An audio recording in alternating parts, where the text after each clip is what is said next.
小明是一位大学生，平常超爱运动，每周至少跑健身房3次，饮食也自认很健康，少吃油炸，多吃蔬菜。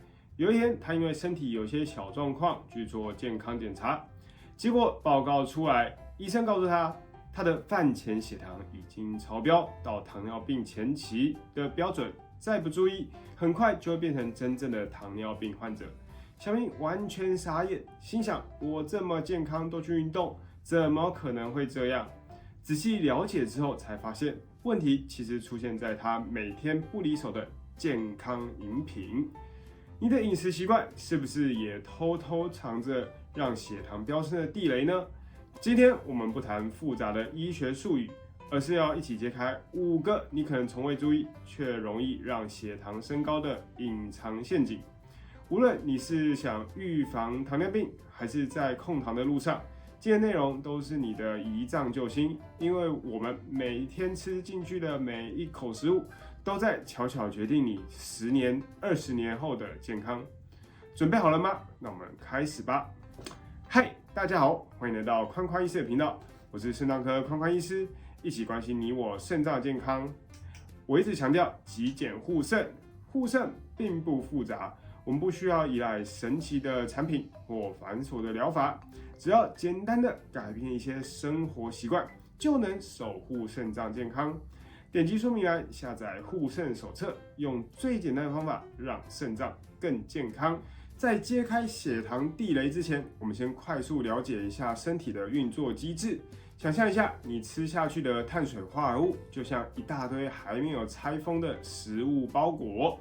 这些包裹进入消化道后，会被拆开来，变成一个个小小的葡萄糖包裹，然后被吸收到血液中。这时候，你的胰脏就会像是一个超级尽责的快递公司，它会立刻派出名叫胰岛素的快递员，把这些葡萄糖包裹准确的送到全身的细胞，让细胞拿去产生能量。问题是，如果血液里突然涌入大量的葡萄糖包裹，或者是这些包裹来得又快又急，你的胰脏快递公司就得在短时间内紧急派出大量的胰岛素快递员来处理。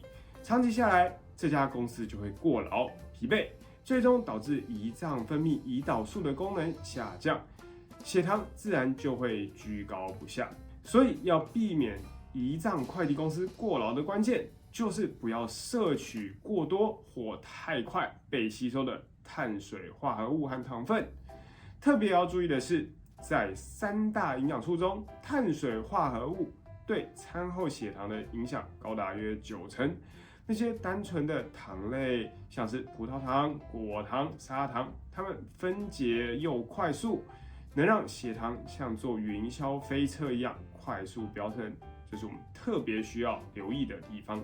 接下来，我们来揭晓血糖地雷排行榜前5名最容易让血糖飙升的食物，我们应该要避开或适量摄取，让你更健康。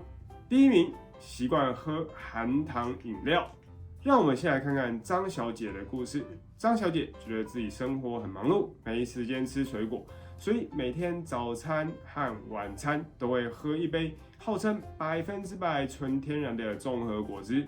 她以为这是在补充营养，促进肠道健康，但令人困惑的是，她的血糖指数却持续上升。检查后还发现她的胰脏功能开始出现衰退的迹象。这其实是很多人的缩影啊。含糖饮料最大的问题就是含有大量快速吸收的糖分，会让血糖像火箭一样快速飙升。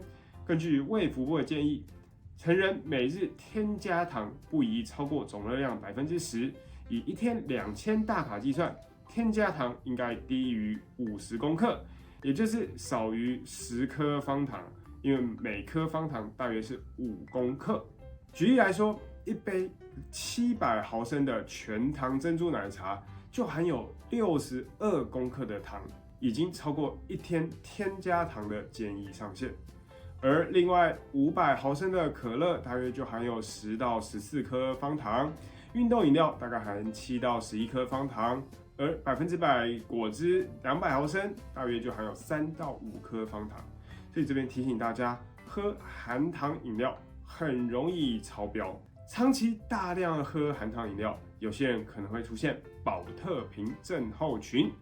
保特瓶症候群也是日本提出的一个观念，这是指长期摄取高糖瓶装饮料，血糖会急速飙升，可能会出现口渴、多尿、疲倦无力，甚至严重到可能昏迷。这种情况多发生在没有糖尿病病史的年轻人身上，会形成口渴就喝含糖饮料的恶性循环。因此，应该要尽早戒掉高糖的饮料，并寻求医疗协助。我们这边建议，我们应该要把含糖的饮料换成无糖的水、无糖茶或黑咖啡。这是保护胰脏这个快递公司预防糖尿病最直接、最有效的第一步。第二名，双重碳水化合物餐。再来看看王先生的例子。王先生是面食爱好者哦，下班最爱吃一碗热腾腾的拉面，旁边再配上一碗白饭。吃完拉面，把白饭和进去吃，非常开心。他也常吃牛肉面，再加一份咸酥鸡配白饭。每次吃完，他都觉得特别满足，但常常昏昏欲睡。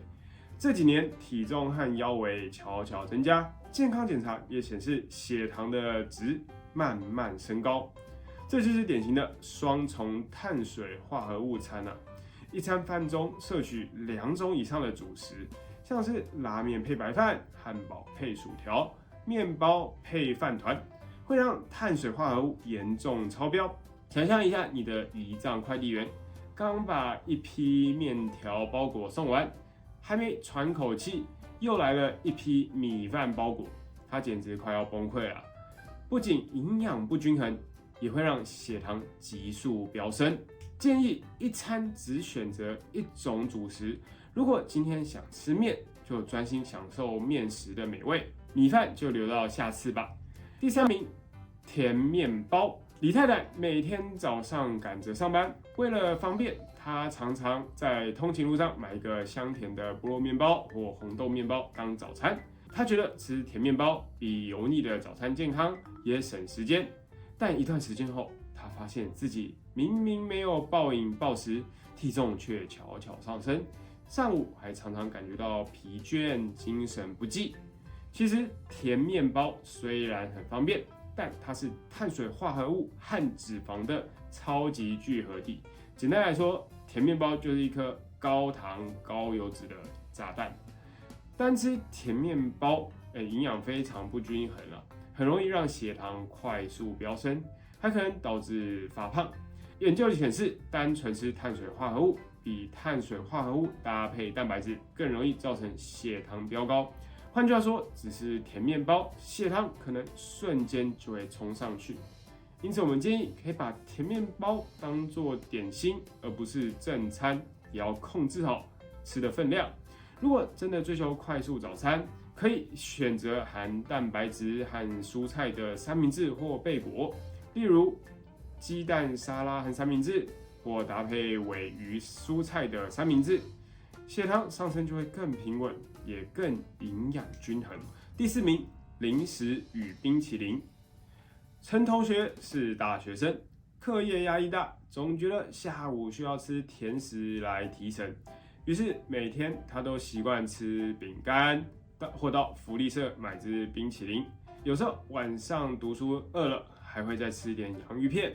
结果他发现，不仅精神越来越差，体重也开始失控，有时候甚至会出现头晕的状况。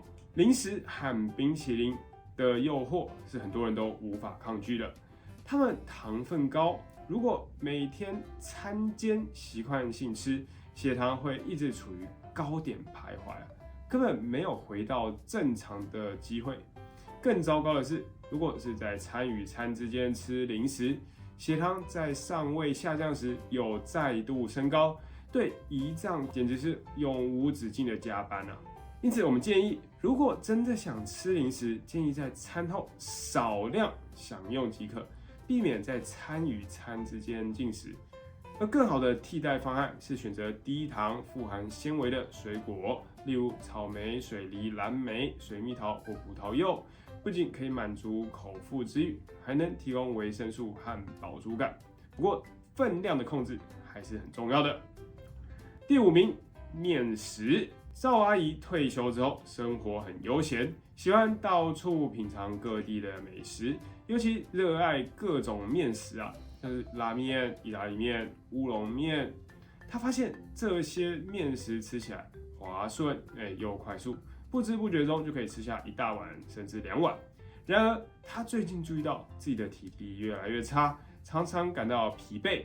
一次例行的检查后，医生调整她的饮食习惯，特别是面食的摄取。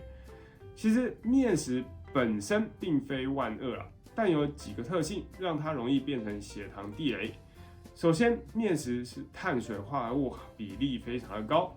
其次，像是拉面、意大利面、肉燥面，常常会配高脂的汤汁或配料，热量和脂肪都增加了。最重要的是，面食滑顺的口感，让人很容易狼吞虎咽，快速吃完，血糖就会在短时间内急剧上升。我们建议控制面食的摄取频率和分量，使用时要多搭配蔬菜和蛋白质，细嚼慢咽，拉长进食的时间。如果要问哪一种面食相对比较好，从血糖反应来看，荞麦面会是比较好的选择，但分量仍是需要注意。看到这里，你可能会觉得碳水化合物简直是血糖杀手，想要彻底戒掉它，但这是一个大误解。碳水化合物可是我们身体重要的能量来源，完全不能排除。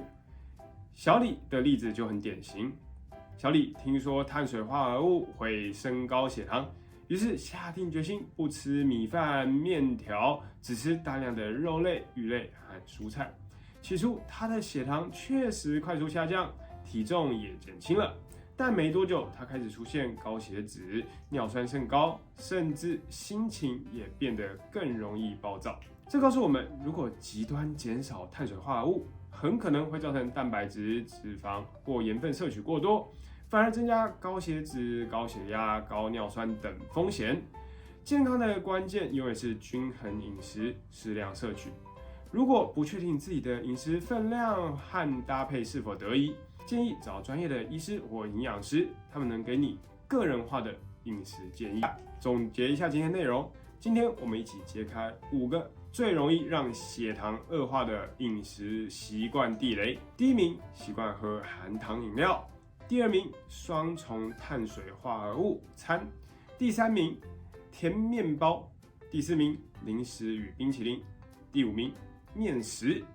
记住，没有食物是完全不能吃的，重点是了解它对身体的影响，学会聪明吃并控制分量。我们要从小地方改变开始，就能减轻胰脏负担，为健康打下基础。以上是我今天的分享，感谢大家的观看，希望今天的分享对你们有所帮助。